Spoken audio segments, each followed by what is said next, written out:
Bismillahirrahmanirrahim. Alhamdulillahi Rabbil Alamin. Wassalatu wassalamu ala al-mab'uthi rahmatan lil alamin. Nabiyyina Muhammadin wa ala alihi wa sahbihi ajma'in. Amma ba'd. Alhamdulillah, kita masih melanjutkan pelajaran kita di dalam membaca kitab Al-Arba'in An-Nawawiyah. 42 hadits yang dirangkum oleh Al-Imam Nawawi rahimahullah di dalam bab atau fan cabang ilmu adab. Dan kemarin kita sudah mengambil hadits yang pertama, yang kedua, yang ketiga. Dan kita sudah masuk di pertengahan hadits yang keempat. Hadits Abdullah bin Mas'ud radhiyallahu taala anhu. Kita sudah mengambil sampai sabda beliau, wa yursalu ilaihi al-malak fayanfukhu fihi ar-ruh wa yu'maru bi arba'i kalimat bikatbi rizkihi wa ajalihi wa amalihi wa syaqiyyun aw sa'idun. Kemarin kita sudah jelaskan bahwa hadits ini menjelaskan tentang apa? Proses penciptaan manusia dengan hikmah, ilmu, dan rahmat kasih sayang Allah. Allah menjadikan ciptaannya dari manusia tidak secara langsung begitu saja, tapi melalui proses dan perjalanan yang terdapat di dalamnya hikmah, gambaran tentang kasih sayang Allah subhanahu wa ta'ala kepada hambanya. Dan banyak pelajaran dan ibrah yang mampu diambil di dalamnya. Kemudian kita sudah jelaskan kemarin bahwa awal penciptaan manusia itu dari apa? Nutfah, ya, setetes air mani. Kemudian dari tetesan air mani itu berkembang. Kemudian Allah jadikan menjadi apa? Segumpal darah. Apa dia namanya? Alaqah. Selama berapa? 40 hari. Kemudian dari alaqah, segumpal darah, diproses melalui perjalanan waktu menjadi apa? Mudghah. Apa mudghah? Segumpal daging. Selama berapa? Juga 40 hari. Dari 3 masa ini, air 40 hari, darah 40 hari, kemudian daging berapa? 40 hari. Totalnya berapa? 120 hari, genap 4 bulan lamanya. Pada saat inilah datang sabda Nabi selanjutnya, thumma yursalu ilaihil malak. Allah utus malaikat kepadanya, kepada janin ini. Untuk apa? Yanfukhu fihi ruh. Untuk ditiupkan ruh kepadanya. Hidup menjadi manusia. Bukan janin lagi, tapi dia sudah hidup. Menjadi manusia, menjadi hamba Allah yang telah apa? Menerima perjanjian dari Allah subhanahu wa ta'ala. Dan dituliskan pada waktu itu apa? Takdirnya. Ya, takdirnya. Di antaranya rezekinya. Telah dituliskan oleh Allah subhanahu wa ta'ala. Dan kata Nabi sallallahu alaihi wasallam, lan tamutu nafsun hatta yastawfiya rizqaha atau rizquha. Tidak akan wafat atau mati suatu jiwa, seorang hamba, sampai terpenuhi rezekinya. Dan ini sudah dicatatkan oleh Allah subhanahu wa ta'ala. Ditunjukkan oleh dalil ini. Ternyata tidak hanya rezeki, wa ajalih, juga dituliskan ajalnya. Dan apa yang Allah tuliskan dan telah tetapkan tidak akan berubah. Rezeki antum, apa yang sudah dicatatkan, itu sudah rezekinya antum. Bagaimanapun antum mau apa yang di tangan orang, kalau bukan rezekinya antum tidak akan mampu. Tapi bagaimanapun sesuatu yang tidak antum miliki, Walaupun antum tidak mau, tapi kalau sudah rezekinya antum akan datang pada antum.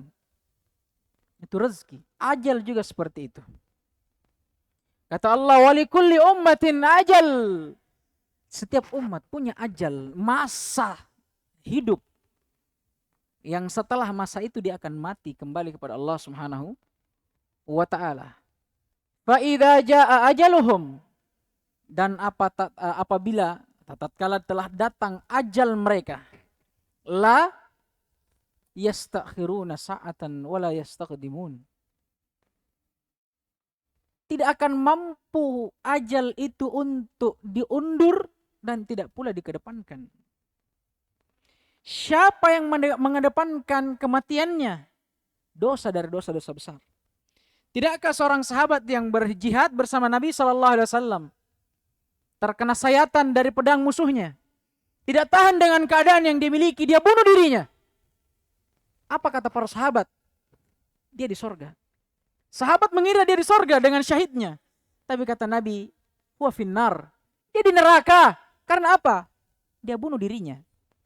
Dia tentang ketetapan Allah. Dia dahulukan kematiannya. Padahal Allah sudah tuliskan. Subhanallah. Ya walaupun memang kematiannya itu sudah ditakdirkan. Dengan pilihannya. Allah sudah takdirkan itu. Tidak bisa kita undur, tidak bisa kita mati. Berapa banyak orang mencoba untuk membunuh dirinya tidak mati. Betapa banyak juga orang tanpa sakit bisa mati. Betapa banyak orang mati di atas ranjangnya. Betapa banyak orang mati di atas maksiatnya, waliyadzubillah. Maka hati-hati. Kata Allah Subhanahu wa taala, "Idza aradallahu qabda 'abdin fi makan, ja'alallahu lahu hajah ilaih." Hati-hati. Kalau Allah ingin mencabut nyawa seorang hamba pada suatu tempat, Allah akan jadikan hajat untuk dia menuju ke tempat itu. Maka perhatikan langkah kaki kita.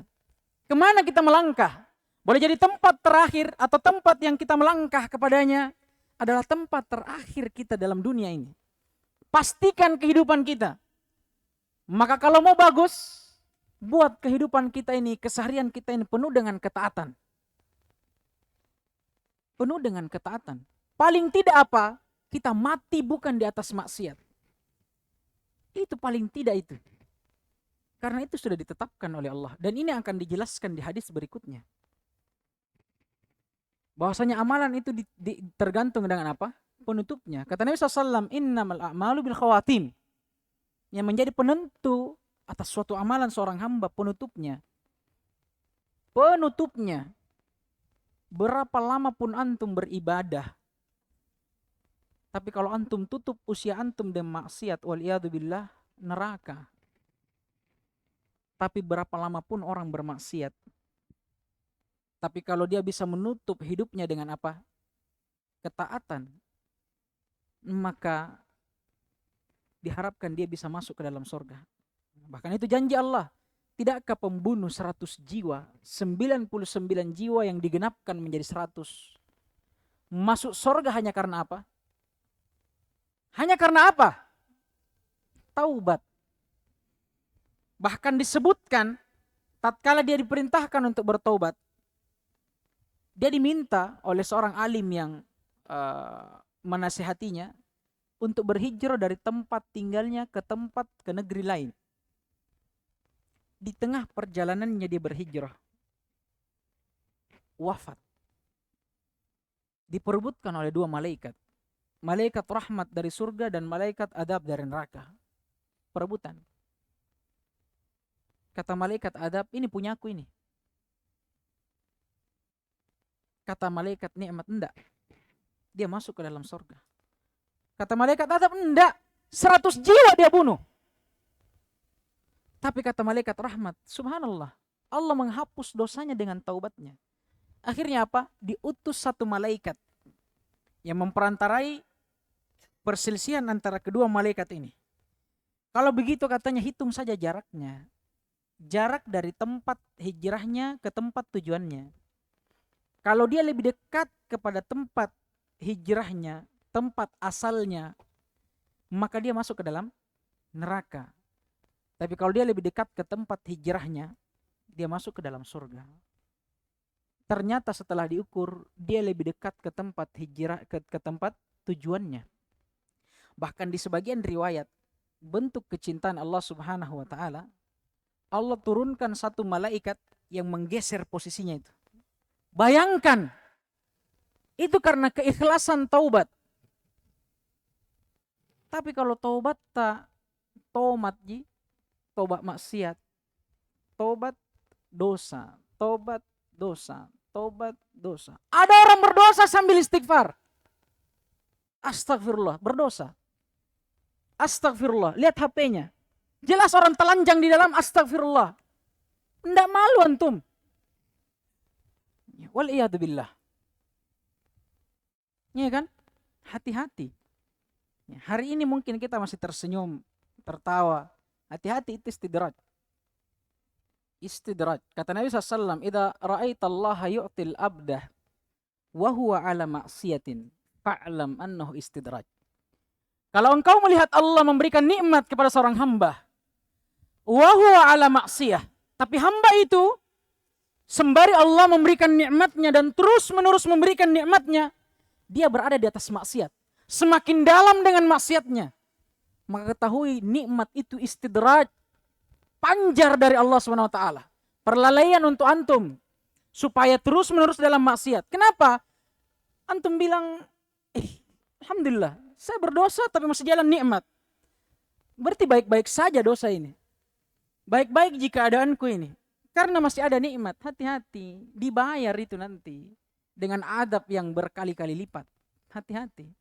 Agama ini bukan dongeng, tapi kisah yang nyata. Dan akan kita pertanggungjawabkan di akhirat kelak. Ya kan? Akan kita pertanggungjawabkan di akhirat kelak. Jadi itu ikhwas sekalian, ajal kita sudah ditulis. Kehidupan dunia bukan kehidupan yang nyata, bukan kehidupan yang sesungguhnya. Kehidupan sesungguhnya adalah kehidupan negeri akhirat. Dan masalahnya, kehidupan tak di akhirat nanti itu ditentukan dengan apa? Perbekalan tak di dunia. Perbekalan tak di dunia. Apa kita mau bawa kalau tidak ada bekal? Kita ini di dunia sementara berada dalam perjalanan menuju suatu tempat yang abadi. Perjalanan tentu memerlukan perbekalan. Makanya kata Allah, fatazawwadu, berbekallah kalian. Dan sebaik-baik bekal adalah apa? Taqwa. Dan itu dijelaskan di ayat lanjutannya, fa inna khairaz zad at-taqwa. Saya berluas-luas di sini kenapa? Karena memang kita harus sering-sering mengingat tentang kematian. Apalagi di antara tanda kiamat. Ya kan? Itu semakin banyaknya kematian secara tiba-tiba. Banyaknya orang pagi masih ketawa, malam sudah ditangisi.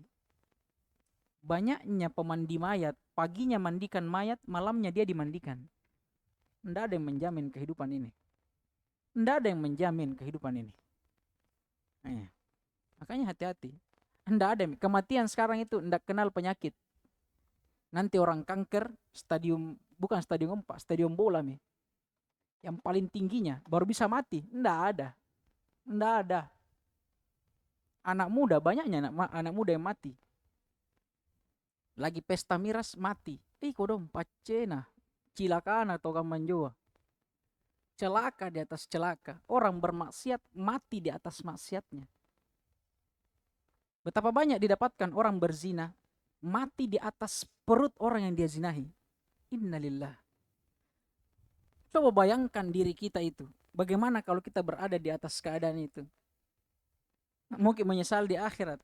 Tidak bisa. Bukan tempat menyesal di sana. Sana tempat bertanggung jawab orang. Tidak ada yang penyesalan di akhirat. Tidak ada. Ketawa memang hari ini. Karena di akhirat kelak tidak ada yang penyesalan. Tidak ada. Kalau menyesal di dunia, alhamdulillah. Tempat terbaik untuk menyesal itu di dunia. Karena kalau di akhirat tidak berlaku. Tayyib. Wa ajalihi wa amalih. Di antara yang ditulis oleh Allah, amalan hamba. Menunjukkan bahwa amalan hamba juga termasuk dari apa? Ciptaan Allah dan ketetapannya.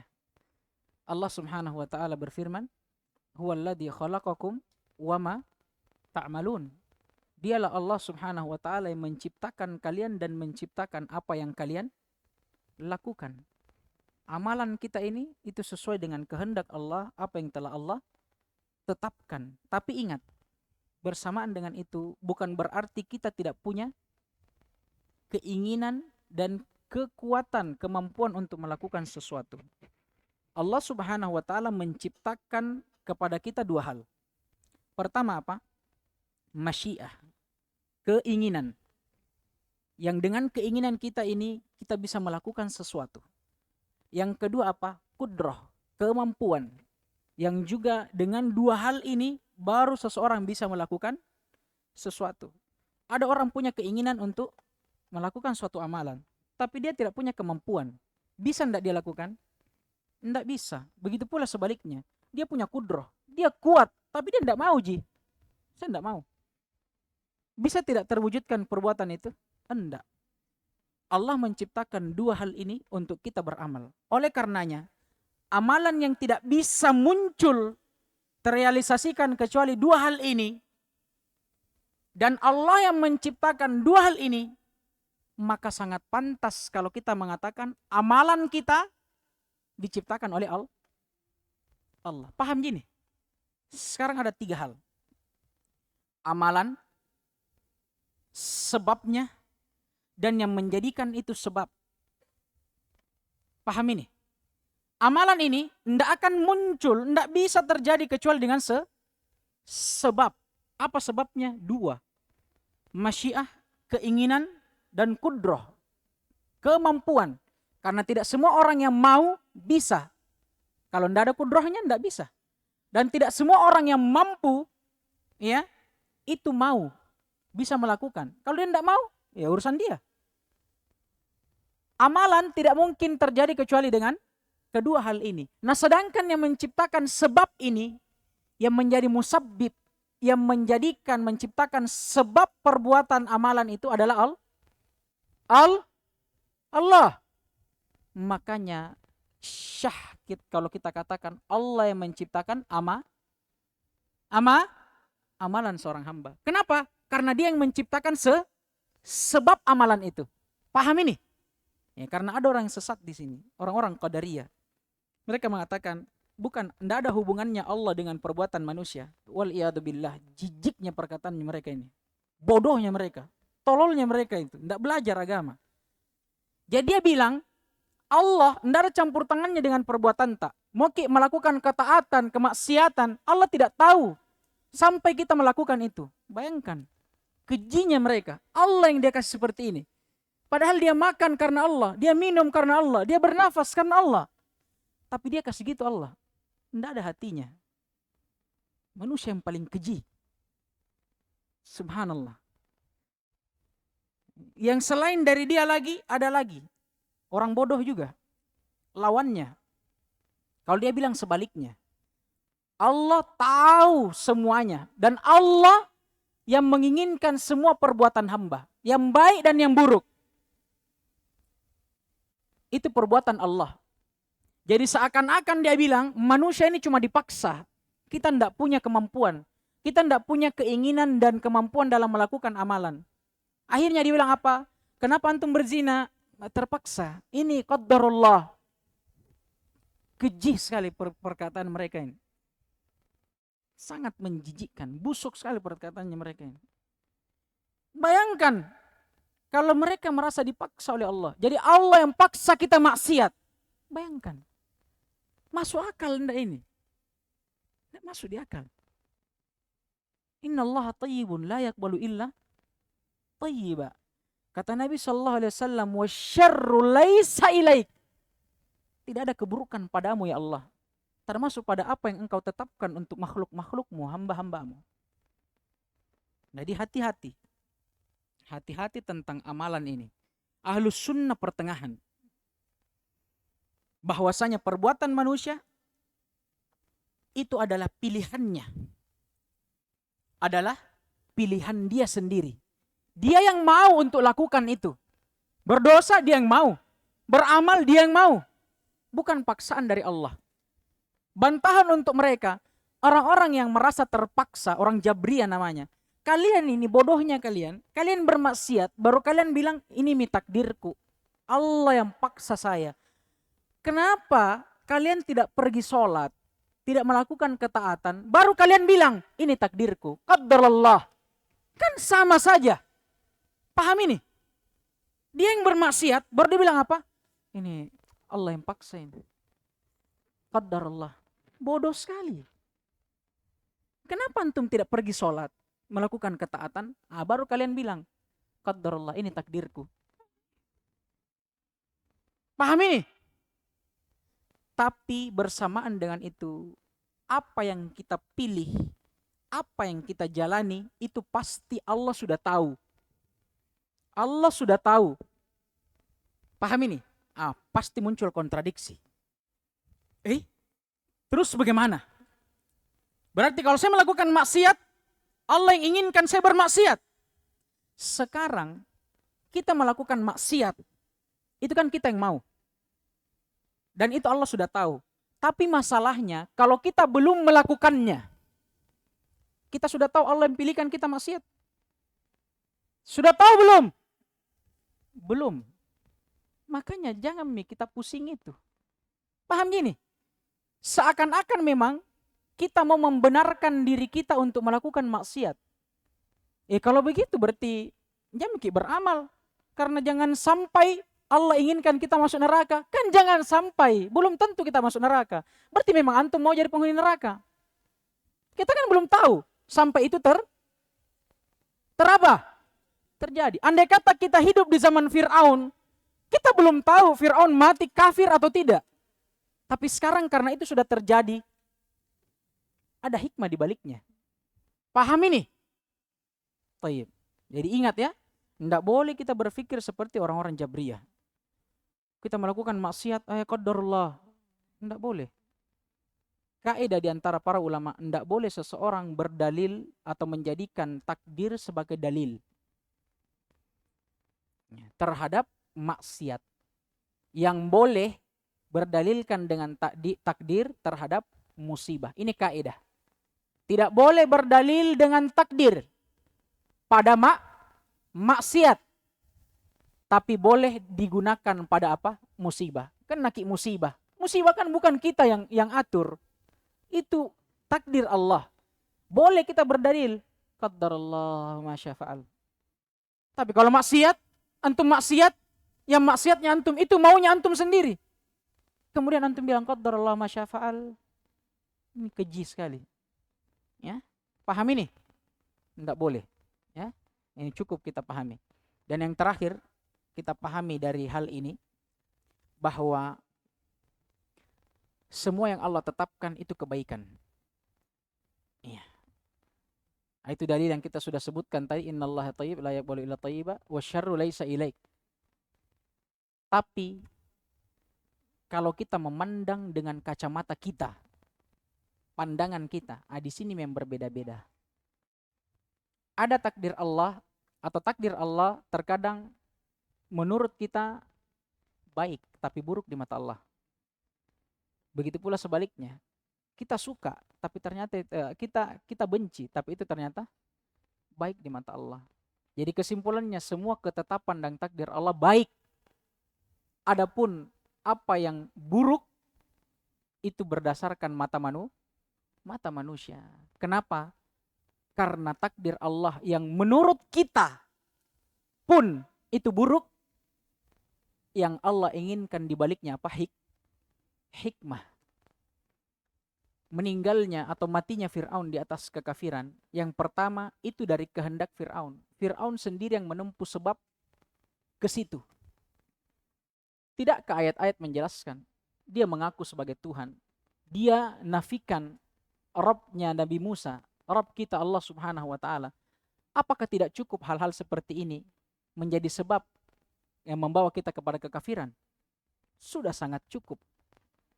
Dia yang melakukan sebab itu, dia dapatkan apa yang dia amalkan. Tapi lihat, kalau di mata kita, kenapa harus mati kafir? Kenapa Allah tidak biarkan dia beriman? Ada hikmahnya, saudara. Mungkin kalau tidak ada Fir'aun, sampai hari ini akan ada orang yang mengatakan ana rabbukumul a'la. saya Tuhanmu yang paling tinggi. Ya kan? Andai kata tidak ada Fir'aun, akan banyak Tuhan-Tuhan yang baru. Ada saja Fir'aun, banyaknya kesyirikan. Apalagi kalau tidak ada. Itu hikmah namanya.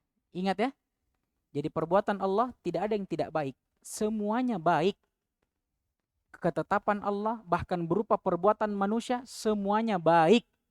Adapun yang buruk maka itu dari pandangan manusia. Makanya Allah bilang asa an takrahu syai'an wa huwa khairul lakum wa asa an tuhibbu syai'an wa huwa syarrul lakum. Boleh jadi apa yang kita benci di mata kita itu baik di sisi Allah, dan apa yang kita cintai di mata kita itu buruk untuk kita di sisi Allah Subhanahu wa taala. Taib. Dan di antara yang dituliskan dan ditetapkan juga kata beliau syaqiyun au sa'id, nasib seorang hamba di dunia.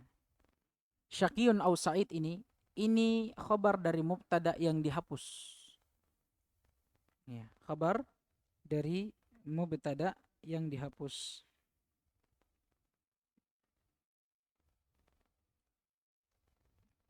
Taib. Apa yang diinginkan di sini asalnya wa hal huwa syaqiyun au sa'idun. Itu dia. Fayu'mar bi arba'i kalimat bikat birizkihi wa ajalihi wa amalihi wa hal huwa syaqiyun au sa'idun. Ada pertanyaan yang menjadi mubtada yang hilang. Ini khabarnya. Paham ini? Paham Ji? Baik. Jadi ini semua telah ditetapkan oleh Allah Subhanahu wa taala, dan yang diinginkan dengan syaqiyun au sa'id, nasib seorang hamba di sini ya, itu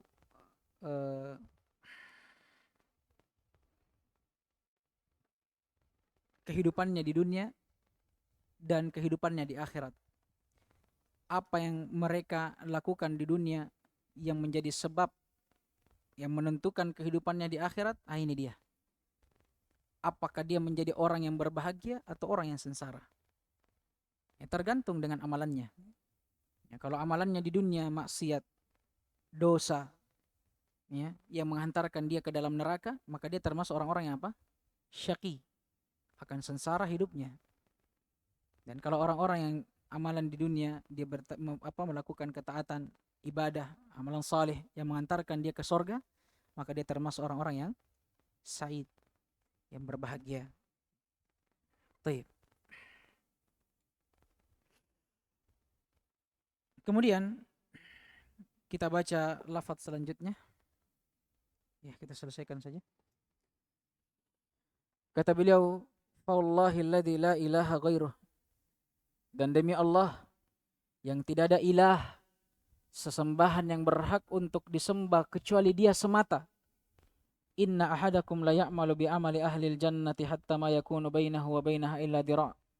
Sungguh salah seorang di antara kalian akan ada yang beramal dengan amalan ahli sorga, sampai seakan-akan tidak ada yang membatasi, atau sampai tidak ada yang membatasi antara dia dengan sorga kecuali dira', jarak sejengkal. Kata para ulama, kecuali waktu yang sedikit. Ya. Kecuali hanya kematiannya, bayangkan. Begitu dia meninggal, dia bisa masuk ke dalam sorga saking banyaknya amalannya. Tapi yasbiqu alaihil kitab. Ya, kitab, ketetapan Allah mendahuluinya, maka dia pun masuk ke dalam neraka. Maka ia pun beramal dengan amalan ahli neraka. Fayamalu bi amali ahli nari fayadkhuluha, maka dia pun termasuk dari orang-orang penghuni neraka. Wa inna ahadakum la ya'malu bi amali ahli nari hatta ma yakunu bainahu wa bainaha illa dira'. Sebaliknya, ada di antara kalian yang beramal dengan amalan ahli neraka sampai tidak ada yang membatasi antara dia dengan neraka kecuali dira', jarak sejengkal. Lakin yasbiqu alaihil kitab.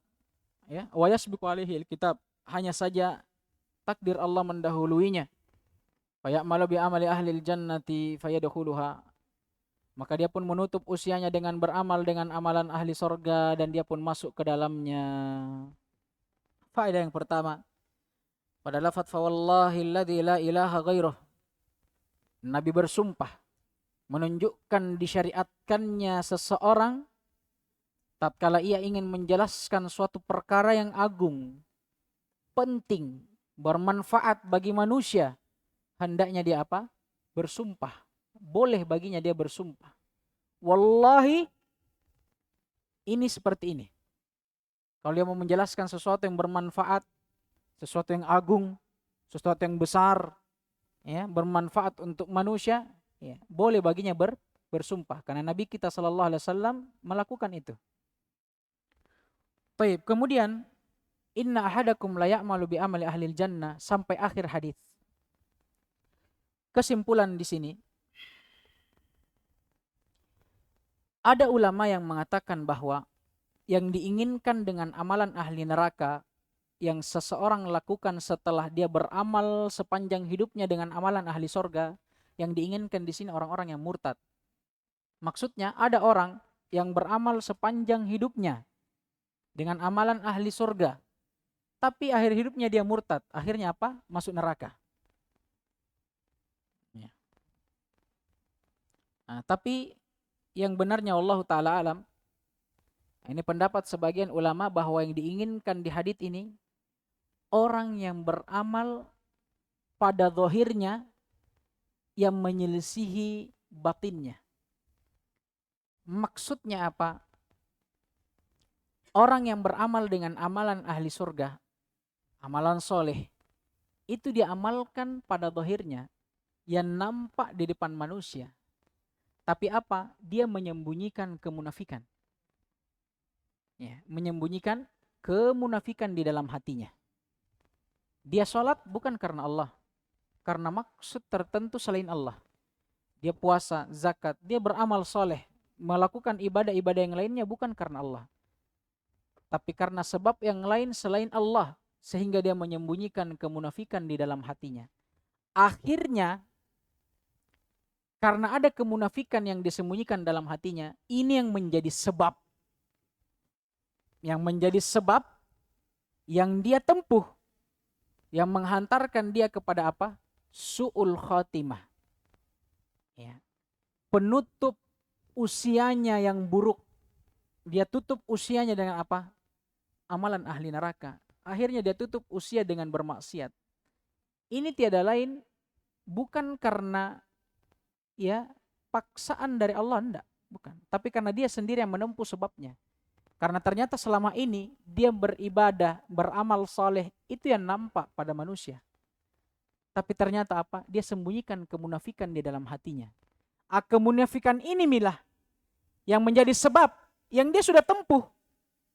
Akhirnya apa? Mengantarkan dia kepada apa? Su'ul khotimah. Membuktikan bahwa ibadahnya selama ini ternyata hanya munafik. Nifak, kemunafikan di dalam hatinya. Akhirnya dia menutup usianya dengan apa? Amalan. Amalan apa? Ahli neraka, bermaksiat kepada Allah. Wal'iyadzubillah. Begitu pula sebaliknya. Ada di antara kita yang Masya Allah kalau kita lihat dohirnya beramal amalan ahli neraka, maksiat, dosa saja dia lakukan tiap hari. Tapi ternyata di dalam hatinya terdapat secerca atau sedikit dari apa? Rasa takut kepada Allah.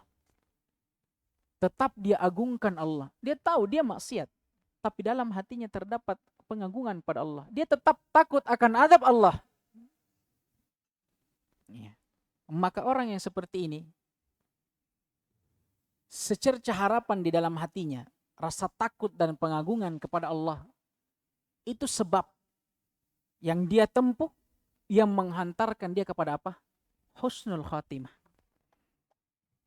Dengan rasa takut ini Allah memberikan taufik kepadanya. Bukan berarti apa? Dia datang begitu saja. Enggak, dia yang menempuh sebab dia bermaksiat. Tapi ternyata selama dia bermaksiat masih ada secerca harapan, rasa takut ya, akan azab Allah dan pengagungan terhadap Allah Subhanahu wa taala. Yang karena itu, dengan sebab itu Allah berikan dia taufik untuk bertaubat dan menutup usianya dengan amalan soleh. Subhanallah. Tapi bukan berarti, hati-hati, ini pembolehan untuk kita maksiat saja, yang penting takut kepada Allah. La, enggak, bukan seperti itu. Nah, karena kalau seperti itu kita menganggap enteng syariat ini. Ya kan?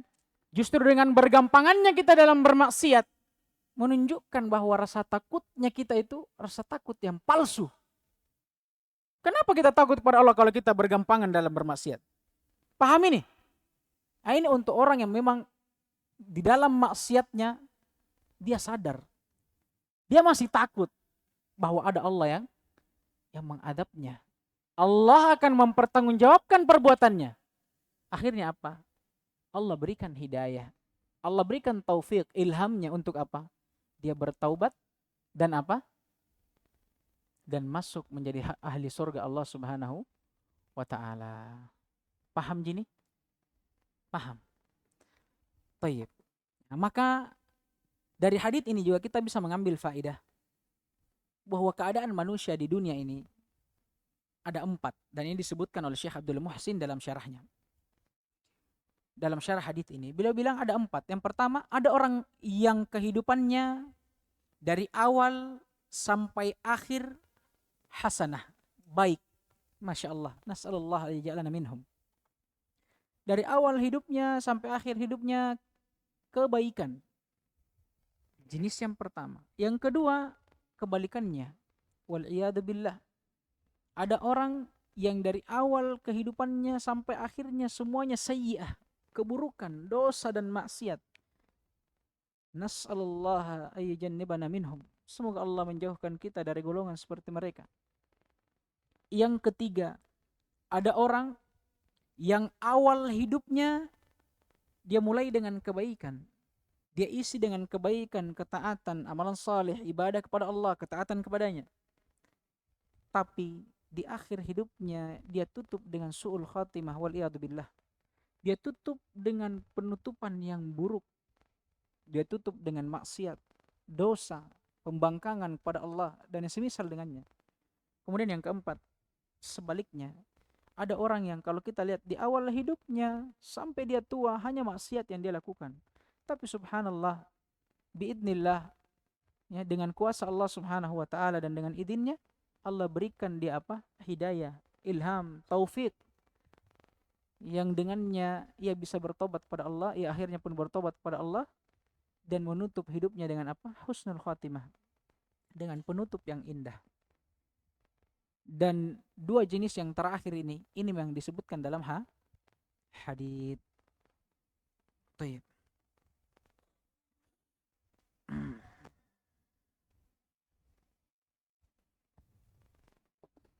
Ini diantara masalah yang terdapat di dalam hadits.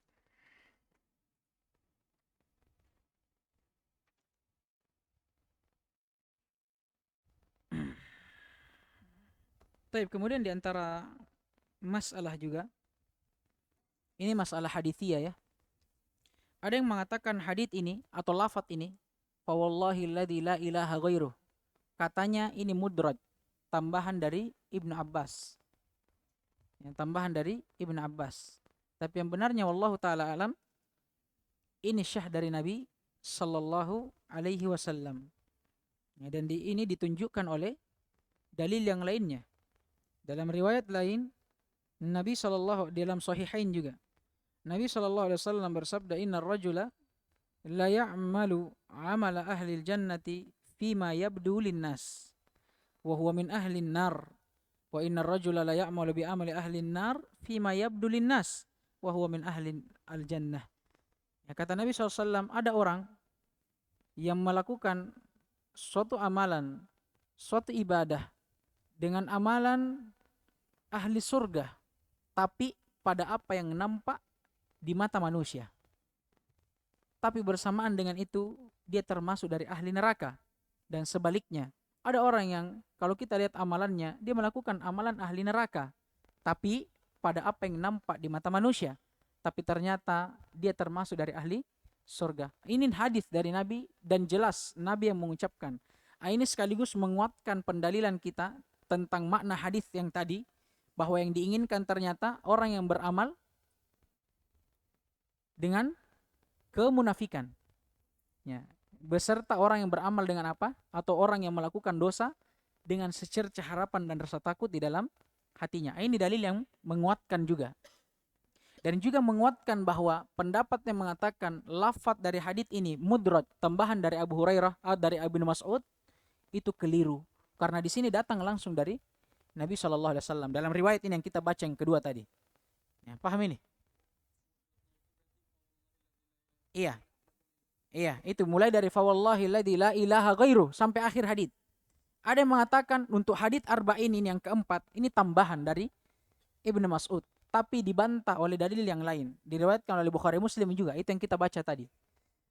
Ya. Innar rajula la ya'malu bi amali ahlil jannati fima yabdu linnas wa huwa min ahlin nari al hadis.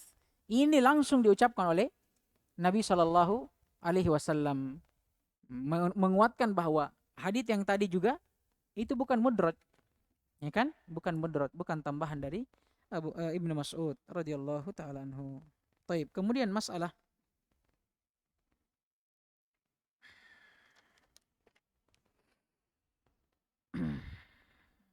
Baik, sudah cukup mungkin ya. Ada yang saya bawakan tapi jangan sampai ini menjadi berat buat kalian.